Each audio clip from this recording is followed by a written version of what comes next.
നമസ്കാരം. ഇന്ന് സംഭവിച്ചതിലേക്ക് സ്വാഗതം. ഞാൻ വേണു ബാലകൃഷ്ണൻ. സംസ്ഥാനത്ത് 1-ാം തീയതിയിലുള്ള ഡ്രൈ ഡേ പിൻവലിക്കാൻ സർക്കാരിന്റെ നീക്കം. വരുമാനത്തിൽ ഇടിവുണ്ടായതും ടൂറിസം മേഖലയിലെ തിരിച്ചടിയുമാണ് തീരുമാനത്തിന് പിന്നിൽ. തെരഞ്ഞെടുപ്പ് ഫലത്തിന് ശേഷം LDF ചർച്ച ചെയ്ത് അന്തിമ തീരുമാനമെടുക്കും. സംസ്ഥാന സർക്കാരിന് ഏറ്റവും കൂടുതൽ വരുമാനം കണ്ടെത്തിക്കൊടുക്കുന്നത് മദ്യമാണ്.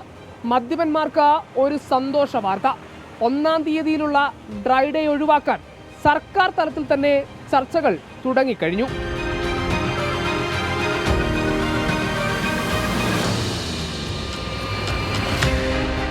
സംസ്ഥാനത്തെ ഡ്രൈ ഡേ പിൻവലിക്കുന്നതിനുള്ള നീക്കങ്ങൾ സജീവമായി നടക്കുകയാണ്. ഡ്രൈ ഡേ പിൻവലിക്കുന്നതിനോടൊപ്പം മദ്യം കയറ്റുമതി ചെയ്യുന്നതിനുള്ള നിയന്ത്രണങ്ങളിലും ഇളവ് വന്നേക്കുമെന്നാണ് സർക്കാർ തലത്തിൽ നിന്ന് ലഭിക്കുന്ന സൂചന. മദ്യത്തിൽ നിന്നുള്ള വരുമാനം കുറയുന്നതും ടൂറിസം മേഖലയിൽ ഉണ്ടാകുന്ന തിരിച്ചടിയുമാണ് സർക്കാരിനെ ഇത്തരമൊരു തീരുമാനമെടുക്കുന്നതിലേക്ക് പ്രേരിപ്പിക്കുന്ന ഘടകങ്ങൾ.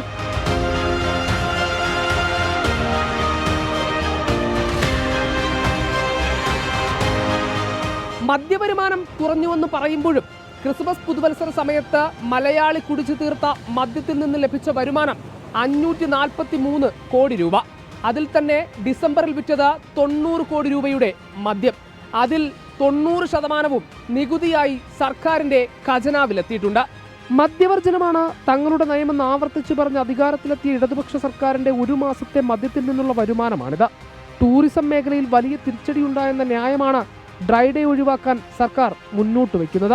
വർഷത്തിലെ 12 ദിവസം മദ്യം വിൽക്കാതിരുന്നാൽ സർക്കാരിന് നഷ്ടമാകുന്ന ലക്ഷങ്ങളുടെ കണക്കുമുണ്ട് അതിനു പിന്നിൽ. മാർച്ചിൽ തന്നെ ചീഫ് സെക്രട്ടറി അധ്യക്ഷനായ വകുപ്പ് സെക്രട്ടറിമാരുടെ യോഗത്തിൽ ഡ്രൈ ഡേ ഒഴിവാക്കണമെന്ന നിർദ്ദേശം ചർച്ച ചെയ്തിരുന്നു. ലോക്സഭാ തെരഞ്ഞെടുപ്പ് ഫലത്തിനു ശേഷം LDF യോഗത്തിൽ ചർച്ചയുണ്ടാകും.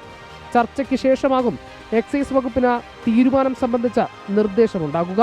ഖജനാവ് നിറയ്ക്കാൻ സർക്കാരിന് മുമ്പിലുള്ള പൊന്മുട്ടയിടുന്ന താറാവാണ് മദ്യശാലകൾ.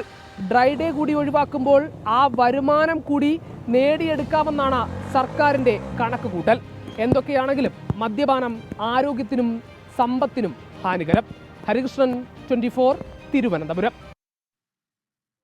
പെരിയാറിൽ മീനുകളുടെ കൂട്ടക്കുരുതി.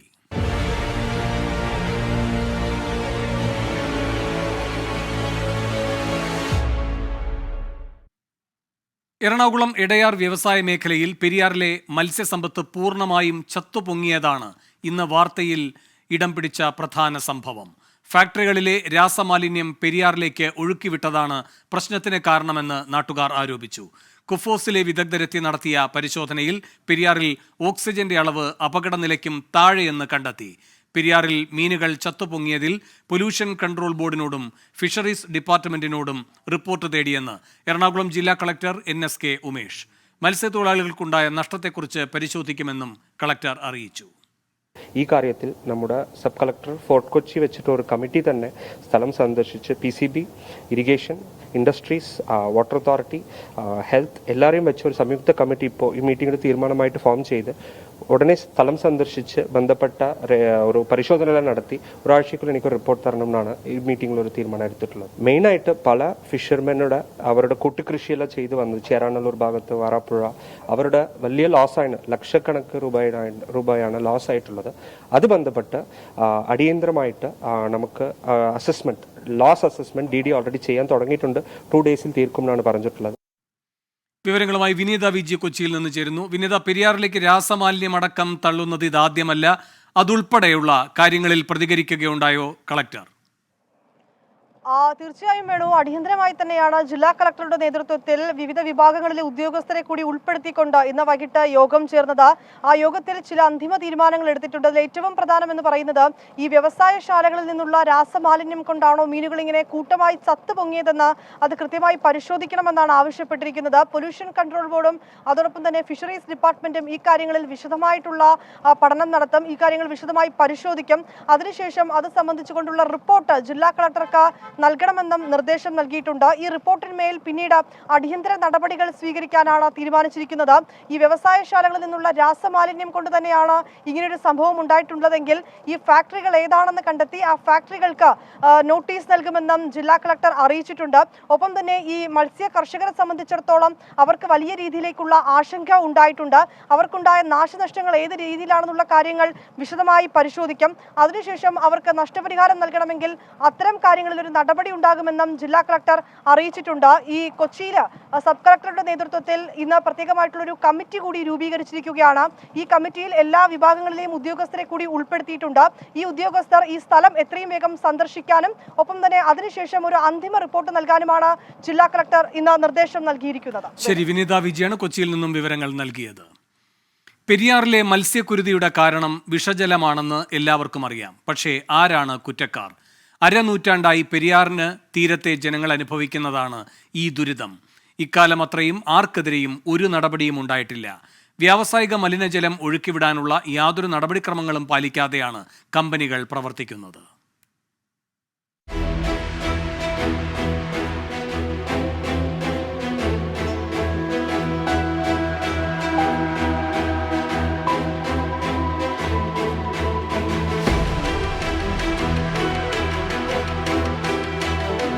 ഇടയാറിലെ വ്യവസായ മേഖലയിൽ നിന്നും വിഷജലം വർഷാവർഷം പെരിയാറിലേക്ക് ഒഴുക്കിവിടാറുണ്ട്. പക്ഷേ കഴിഞ്ഞ 8 വർഷക്കാലത്തിനിടെ മത്സ്യകർഷകർക്ക് ഇങ്ങനെ ദുരിതമനുഭവിക്കേണ്ടി വന്നത് ഇതാദ്യമായാണ്. പാതാളം മുതൽ താഴേക്ക് 10 കിലോമീറ്ററോളം ദൂരത്തിലാണ് മത്സ്യകർഷകരുടെ ജീവിതം തന്നെ തകർത്ത് കളഞ്ഞ ദുരന്തമുണ്ടായത്. ശക്തമായ മഴ പെയ്യുമെന്ന പ്രതീക്ഷയിലാണ് പെരിയാറിൻ്റെ തീരത്തെ ഫാക്ടറികൾ ശേഖരിച്ചു വച്ചിരുന്ന വിഷജലം ഒഴുക്കിവിട്ടത്. എന്നാൽ കമ്പനികളുടെ പ്രതീക്ഷകൾ അപ്പാടെ തെറ്റി. മഴ പെയ്തില്ല. വ്യാവസായിക മലിനജലം തുറന്നുവിടുമ്പോൾ പാലിക്കേണ്ട നടപടിക്രമങ്ങൾ ചിലതുണ്ട്. ഏറ്റവും കുറഞ്ഞത് മുന്നറിയിപ്പെങ്കിലും നൽകണം. ഇവിടെ ഇതൊന്നും ഉണ്ടായില്ല. ഒരു മുന്നറിയിപ്പും ഉണ്ടായില്ല. ഇപ്രാവശ്യം നല്ല കാലാവസ്ഥയായതുകൊണ്ട് ഞങ്ങൾ ഇഷ്ടംപോലെ മീൻകുഞ്ഞുങ്ങൾ ഇറക്കിയായിരുന്നു. എല്ലാ കൂടുകർഷകർ ഇഷ്ടംപോലെ മീൻകുഞ്ഞുങ്ങൾ ഇറക്കിയായിരുന്നു. എല്ലാവർക്കും നല്ല സാമ്പത്തിക ബാധ്യത വന്നായിരുന്നു. എടയാർ വ്യവസായ മേഖലയിലെ ഏതു ഫാക്ടറിയിൽ നിന്നാണ് വിഷജലം ഒഴുക്കിയത്? സംഭവം നടന്ന 24 മണിക്കൂറിനോടടുക്കുമ്പോഴും ചോദ്യത്തിന് ഉത്തരമില്ല. മലിനീകരണ നിയന്ത്രണ ബോർഡാകട്ടെ നോക്കുകുത്തിയാണ്. 1972 മുതൽ പെരിയാറിൽ മത്സ്യക്കുരുതികൾ നടക്കാറുണ്ട്. 98 നവംബറിലേതായിരുന്നു ചരിത്രത്തിലെ ഏറ്റവും വലിയ മത്സ്യക്കുരുതി. പിന്നീട് അങ്ങോട്ട് 150-ലേറെ തവണ. പക്ഷേ ഇക്കാലം അത്രയും ഒരു ഫാക്ടറിയും പ്രതിക്കൂട്ടിലായിട്ടില്ല. ആർക്കെതിരെയും ഒരു നടപടിയും എടുത്തിട്ടുമില്ല. കമ്പനികളിൽ നിന്നും ഒഴുക്കിവിട്ട വ്യാവസായിക മലിനജലം കലർന്ന പെരിയാർ പലപ്പോഴും കറുത്തൊഴുകാറുണ്ട്. സംഭവത്തിൽ മുമ്പൊരിക്കൽ ഹൈക്കോടതി സ്വമേധയാ കേസുമെടുത്തിരുന്നു. കമ്പനികളിൽ നിന്ന് വിടുന്ന വെള്ളത്തിന് ഒരു നമുക്കൊരു ഇൻഫോർമേഷൻ തന്നു വെച്ചെങ്കിൽ നമ്മൾ എന്തെങ്കിലുമൊക്കെ ചെയ്യുമായിരുന്നു. ഇത്രയും വലുതായി നമ്മൾ പിടിച്ചെങ്കിലും മാറ്റുമായിരുന്നു. ഇത് ഇത്ര ലക്ഷങ്ങൾ മുടക്കി വെള്ളത്തിൽ നിന്ന് നമ്മൾ പിടിക്കണ പാകമായപ്പോഴാണ് ഇത് പോയേക്കണത്. അപ്പോൾ ഈ കർഷകരുടെ ചങ്ക് പൊടിയണ ഒരു അവസ്ഥയാണ്. ഇവരെ എന്ത് കൊടുത്താലും അവർക്ക് ആ മുതൽ മുടക്കൊന്നും കിട്ടാൻ പോണില്ല.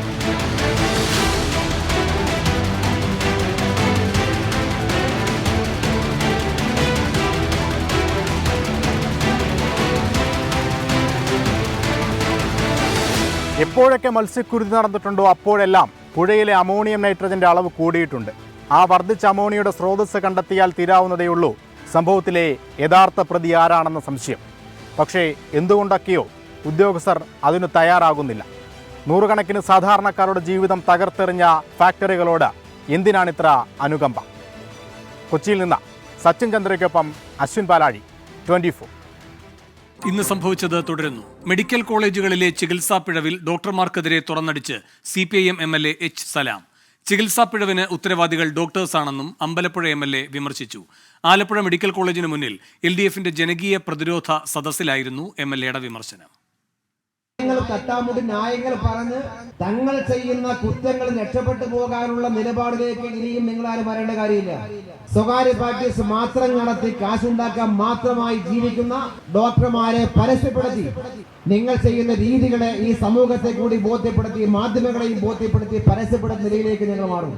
നിങ്ങൾ പൊതുവായ വിദ്യാലയത്തിൽ പഠിച്ച് ഡോക്ടർമാരായെങ്കിൽ നിങ്ങൾ ഡോക്ടർമാരാക്കാൻ പണം ചെലവഴിച്ചവരാണ് ജനങ്ങൾ. തന്റെ മാത്രം ജീവിതം, തന്റെ മാത്രം സമ്പത്ത്, തന്റെ മാത്രം കാര്യം എന്ന് മാത്രം നോക്കി അങ്ങനെ മാത്രം ജീവിക്കുന്ന ഒരു ചെറിയ വിഭാഗം വരുന്ന ഡോക്ടർമാരും ജീവനക്കാരും അത് പാടെ മാറിയേ പറ്റൂ.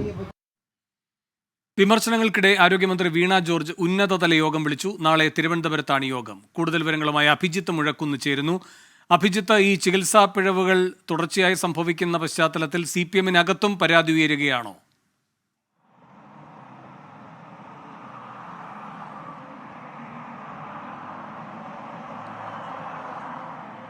തീർച്ചയായും വേണു, ആ ഒരു പശ്ചാത്തലത്തിൽ കൂടിയാണ് ഇപ്പോൾ ആരോഗ്യമന്ത്രിയുടെ നേതൃത്വത്തിൽ ഉന്നതതല യോഗം വിളിച്ചിരിക്കുന്നത്. കഴിഞ്ഞ കുറേ ദിവസങ്ങളായി സംസ്ഥാനത്തെ സർക്കാർ മെഡിക്കൽ കോളേജുകൾക്കെതിരെ വ്യാപകമായ രീതിയിലുള്ള ആരോപണങ്ങൾ നിലനിൽക്കുന്നുണ്ട്, പരാതികൾ നിലനിൽക്കുന്നുണ്ട്.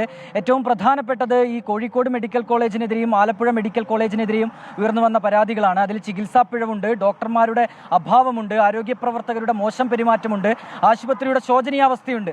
ഇങ്ങനെ വിവിധങ്ങളായ കാരണങ്ങൾ ഈ ആശുപത്രികൾക്കെതിരെ, മെഡിക്കൽ കോളേജുകൾക്കെതിരെ ഉയർന്നു വന്ന പശ്ചാത്തലത്തിൽ കൂടിയാണ് ആരോഗ്യമന്ത്രിയുടെ നേതൃത്വത്തിൽ നാളെ തിരുവനന്തപുരത്ത് ഉന്നതതല യോഗം ചേരുക.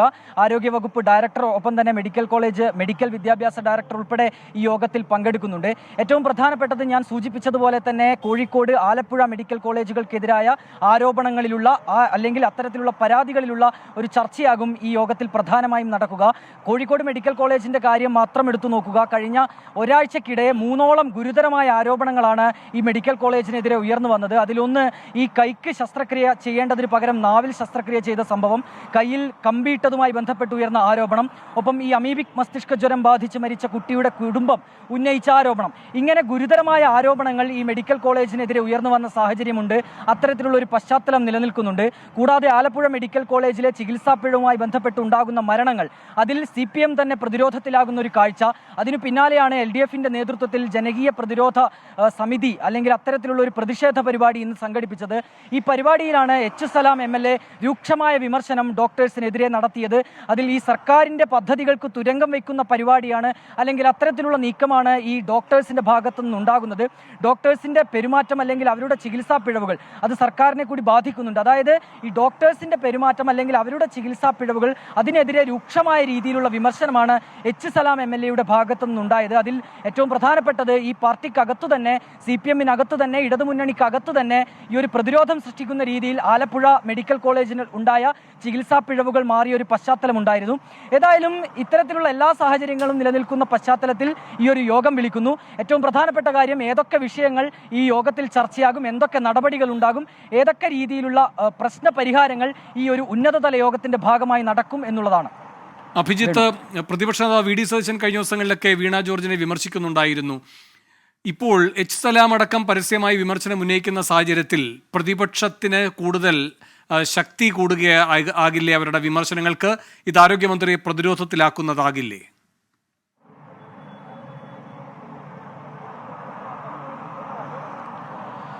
തീർച്ചയായും വേണു, ഞാൻ സൂചിപ്പിച്ചതുപോലെ തന്നെ ഇത്തരത്തിലുള്ള ഒരു പ്രതിരോധത്തിലേക്ക് മാറുന്ന സാഹചര്യത്തിൽ കൂടിയാണ് ഒരു ഉന്നതതല യോഗം വിളിക്കാനുള്ള തീരുമാനം ആരോഗ്യമന്ത്രിയുടെ ഭാഗത്തു നിന്നുണ്ടായത്.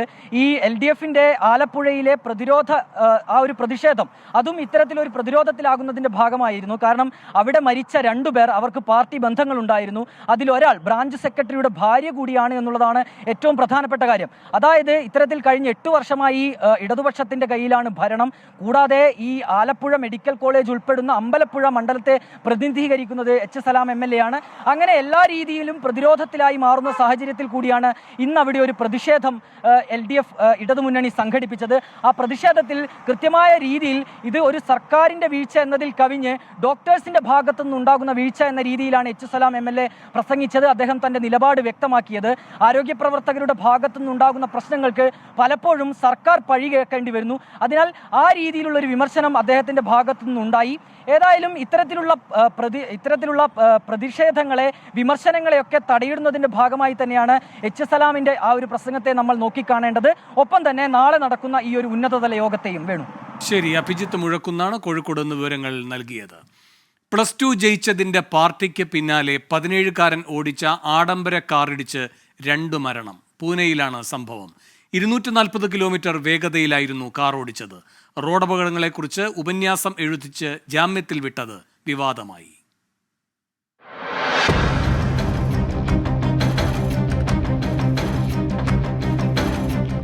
മഹാരാഷ്ട്രയിലെ പൂനെ കല്യാണി നഗറിലാണ് 17കാരൻ ഓടിച്ച പോർഷെ കാറിടിച്ച് ബൈക്ക് യാത്രികരായ 2 യുവ എഞ്ചിനീയർമാർ മരിച്ചത്. മധ്യപ്രദേശിലെ ബിർസിംഗ്പൂർ സ്വദേശി അനീഷ് ആവടിയ, ജബൽപൂർ സ്വദേശിനി അശ്വിനി കോഷ്ത എന്നിവർക്കായിരുന്നു ദാരുണാന്ത്യം. കാർ ഓടിച്ച 17കാരനെ അറസ്റ്റ് ചെയ്തെങ്കിലും 15 മണിക്കൂറിനുള്ളിൽ പുറത്തിറങ്ങി. റോഡ് അപകടങ്ങളെക്കുറിച്ച് 300 വാക്കിൽ കവിയാതെ ഉപന്യാസം എഴുതുക, 15 ദിവസം ട്രാഫിക് പോലീസിനൊപ്പം പ്രവർത്തിക്കുക, മദ്യപാനശീലം മാറ്റാൻ കൌൺസിലിംഗിന് വിധേയനാവുക എന്നിവയായിരുന്നു ജാമ്യവ്യവസ്ഥ. ജുവനൈൽ നിയമപ്രകാരമാണ് കേസെടുത്തത്. +2 പരീക്ഷാ വിജയം ആഘോഷിക്കാനാണ് പബ്ബിൽ നിന്ന് സുഹൃത്തുക്കൾക്കൊപ്പം 17കാരൻ മദ്യപിച്ചത്. മഹാരാഷ്ട്രയിൽ 25 വയസ്സ് മുതൽ പ്രായമുള്ളവർക്കേ മദ്യം നൽകാവൂ എന്നാണ് നിയമം. പബ്ബുടമകൾ അത് കണക്കിലെടുക്കാതെയാണ് മദ്യം നൽകിയത്. ജാമ്യത്തിൽ വിട്ടതിനെതിരെ വിമർശനം ശക്തമായപ്പോൾ കാറുടമയായ പിതാവിനെയും പബ്ബുടമകളെയും പോലീസ് പിടികൂടി. कल जो इंसिडेंट हुई है इसको पुलिस ने बहुत गंभीरता से लिया है. कल ही हमने इस केस में 304 आईपीसी के तहत कार्रवाई की है, जो कि नॉन वेलेबल सेक्शन है. इसमें नॉर्मली 304A जो कि एक फेटल एक्सीडेंट में लगता है. സംഭവം മഹാരാഷ്ട്രയിൽ വൻ വിവാദത്തിനാണ് വഴിയൊരുക്കിയത്. ഇത്തരം സംഭവങ്ങളിൽ കുറ്റക്കാർ അനുകമ്പ അർഹിക്കുന്നില്ലെന്ന് മഹാരാഷ്ട്ര ഉപമുഖ്യമന്ത്രി ദേവേന്ദ്ര ഫഡ്നാവിസ്. आपण सीसीटीव्ही पडताळणी करायला सांगितलं असं केलं असेल बरखास्त करून അപകടം നടക്കുമ്പോൾ 200 കിലോമീറ്റർ വേഗത്തിലായിരുന്നു കാർ ഓടിച്ചിരുന്നത്. ലൈസൻസ് ഇല്ലാതെ മദ്യപിച്ച് വാഹനം ഓടിച്ചതിന് 17കാരനെതിരെ കൊലക്കുറ്റത്തിന് കേസെടുക്കണമെന്നാണ് മരിച്ചവരുടെ ബന്ധുക്കളുടെ ആവശ്യം. 24 മുംബൈ. മഴയെത്തും മുൻപേ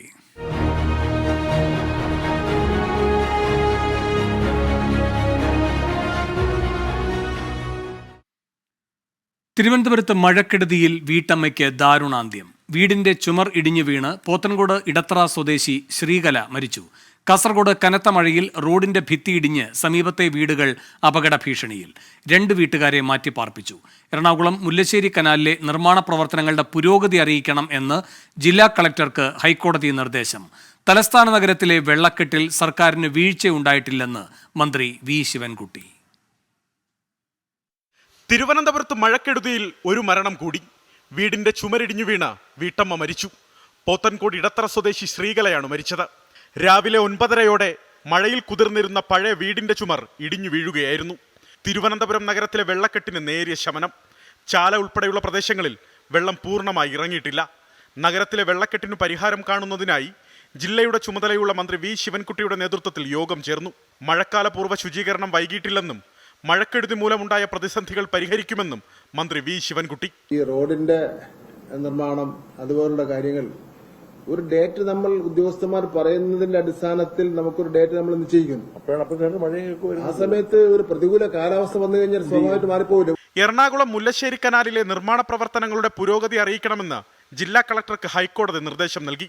ഹൈക്കോടതിക്ക് സമീപമുള്ള വെള്ളക്കെട്ട് ഒഴിവാക്കാൻ അടിയന്തര നടപടി വേണം. സമയബന്ധിതമായി ജോലികൾ പൂർത്തിയാക്കാനും നിർദ്ദേശം.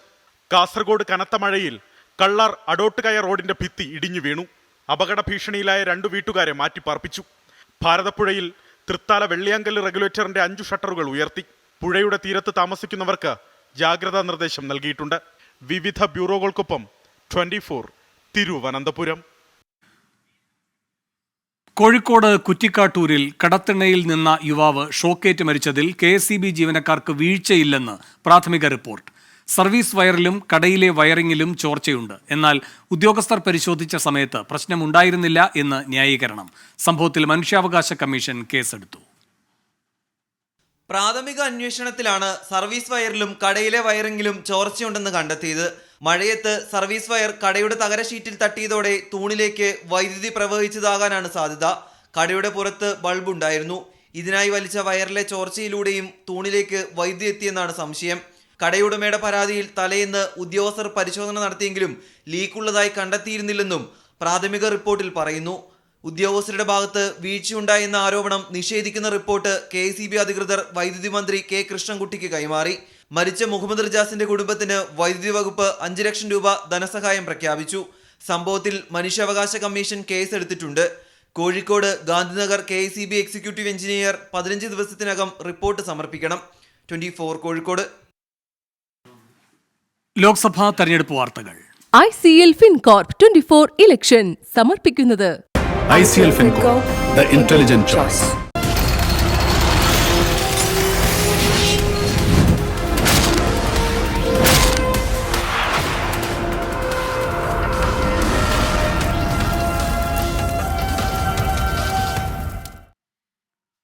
ലോക്സഭാ തെരഞ്ഞെടുപ്പിൽ 5ാം ഘട്ട വോട്ടെടുപ്പ് പൂർത്തിയായതോടെ ഇന്ത്യ സഖ്യത്തിന്റെ തോൽവി ഉറപ്പിച്ചെന്ന് പ്രധാനമന്ത്രി നരേന്ദ്രമോദി. ഇന്ത്യ സഖ്യം 300-ലേറെ സീറ്റ് നേടി സർക്കാർ രൂപീകരിക്കും എന്നാണ് ഡൽഹി മുഖ്യമന്ത്രി അരവിന്ദ് കെജ്രിവാളിന്റെ പ്രതികരണം. വോട്ടെടുപ്പിന് പിന്നാലെ ബീഹാറിലുണ്ടായ വെടിവെപ്പിൽ ഒരാൾ കൊല്ലപ്പെട്ടു.